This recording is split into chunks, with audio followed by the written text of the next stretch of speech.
darkest hour is just before the dawn. On a warm yet briskly windy evening in Nowhere City, my excursion to find late-night books had finally reached its destination after receiving word from the seer Kuroma that my brother, Barlow Strangeside, was holding a comedy show tonight. Through the chapters of my mind, I dwelled on the reasons for leading up to now. It was all to help my family and friends live a better life. For much of my life, I studied the science of dreams in order to resolve issues like inequality, sickness, and death, because my family languished in poverty and from a debilitatingly rare disease that caused early dementia. Madness had claimed my grandparents at an early age, and my poor sister was drove to suicide from this disorder. Nothing we did could prevent their untimely ends.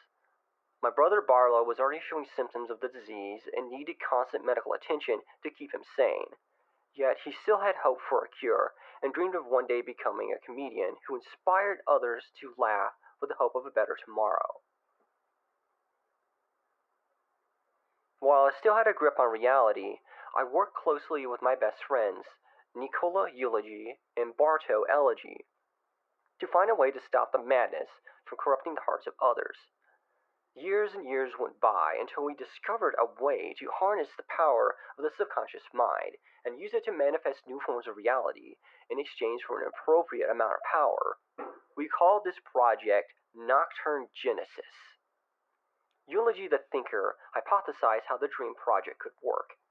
Elegy, the inventor, constructed a machine and crown device we called Willa the Supreme that could transfer thoughts into physical objects.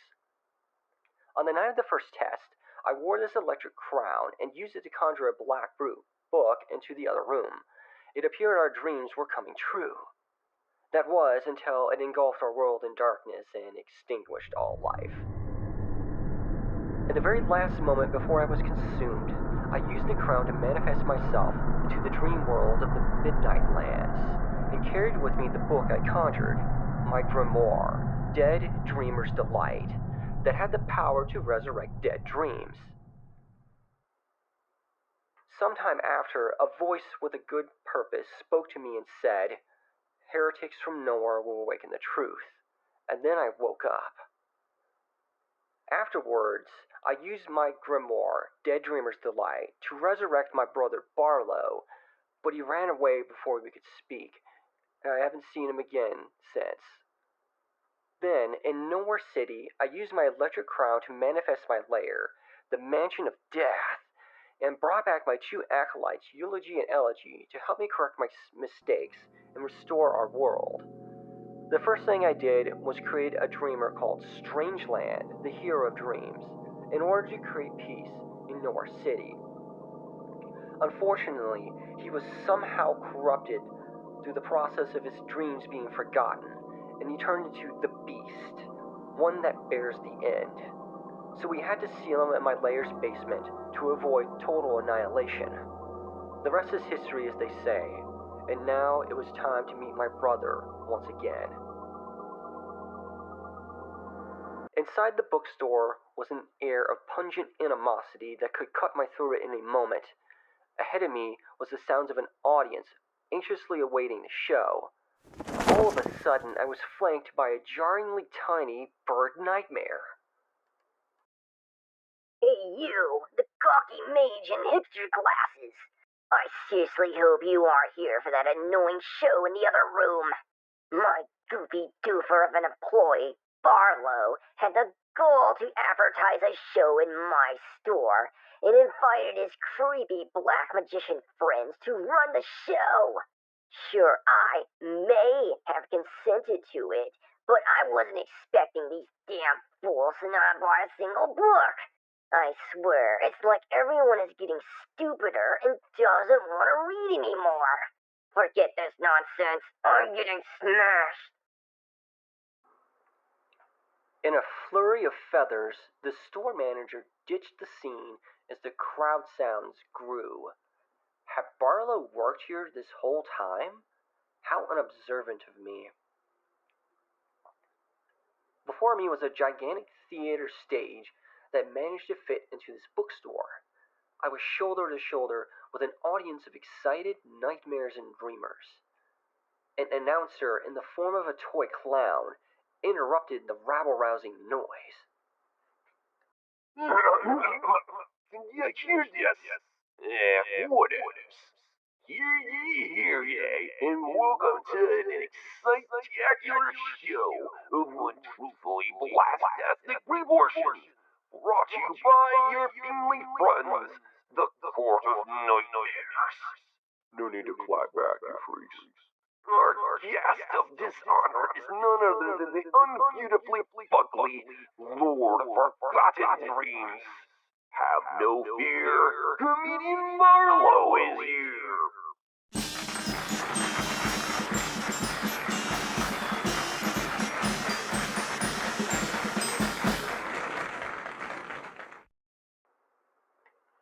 No mistake about it. This was my brother Barlow's strange side that I brought back to life with my grimoire. The crowds roared with laughter and merriment at the sight of a clownish dog man doing funny visual gags and telling laughably yet lovable jokes while brimming with energy. He had finally accomplished his dreams and overcome his limitations from his old life. For once, I gladly sighed in relief. Edging closer to the stage, I began revising in my head the conversation we would soon have. Interjecting, the clown's announcer voice locked me into place. Enough of this fancy schmancy clever. On this fine evening in Nowhere City, us black magicians in the Nightmare Court are ready to crown the next Nightmare King. Roll call already, you swans. Representing Nightly Nowhere News is Astromancer Lurchubot, prophecy breaker of the Nightmare Court. Tonight's show will make for a pulse-stopping report. Howdy, y'all. Watching over the dungeons of Damnation Eternal is Arbitrator Yahweh, debt manufacturer of the Nightmare Court. Judgment awaits all for a reasonable price. Big Job says, Los Chicos, Death Star Inc. is stranded on Maine at 5011, Prime Planet of the Nightmare Court. I'll teach you the greatest skills for dirt cheap. How droll! Gravestock's Gallery of Horrors is under the watch of Administrator Quintero, culture counterfeiter of the Nightmare Court. Nothing paints my dreams more vividly than a good tragedy. Alright, forgot to blab about myself.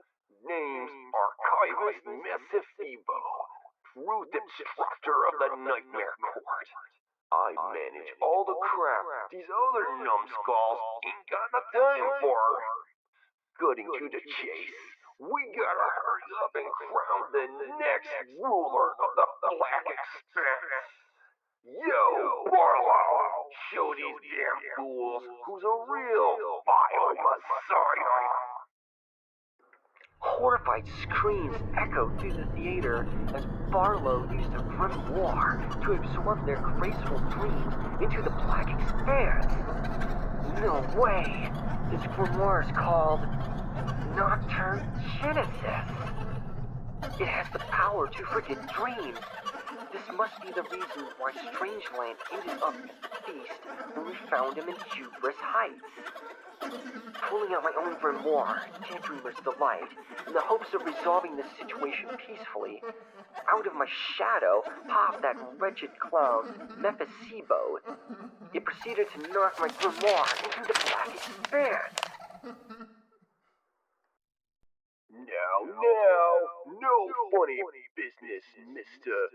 Eosporos, Lord of Dying Dreams.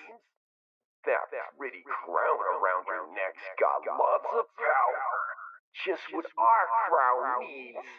Behold our greatest work, the crown of right, thrill of the extreme. Foul, dreadful energy emanated from this wicked crown. My consciousness began to drift as I watched the power drain from my crown. My dreams and memories fade fast from the power of nocturne genesis. I couldn't find the will to stop this. Everything that led up to this was my fault. My old world suffered from my mistakes, and I had let my brother and friends down. Words left me, and the only thing on my mind left my lips in a soft whisper. I'm sorry. Woohoo, pals! The Lord of Dying Dreams ain't nothing but a dead dream now. Drinks are on me.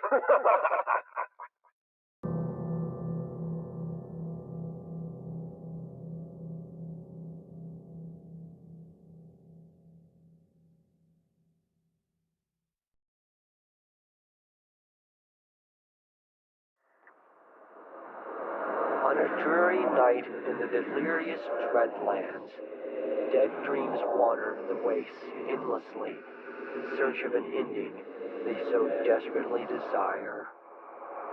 Howling winds fade into deafening nothingness as these lonely exiles fight to remember what dreams even mean.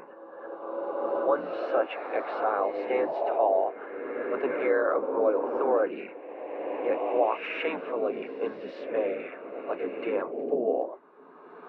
Whispers echo through the midnight lands, speak of a forbidden name that refuses to disappear.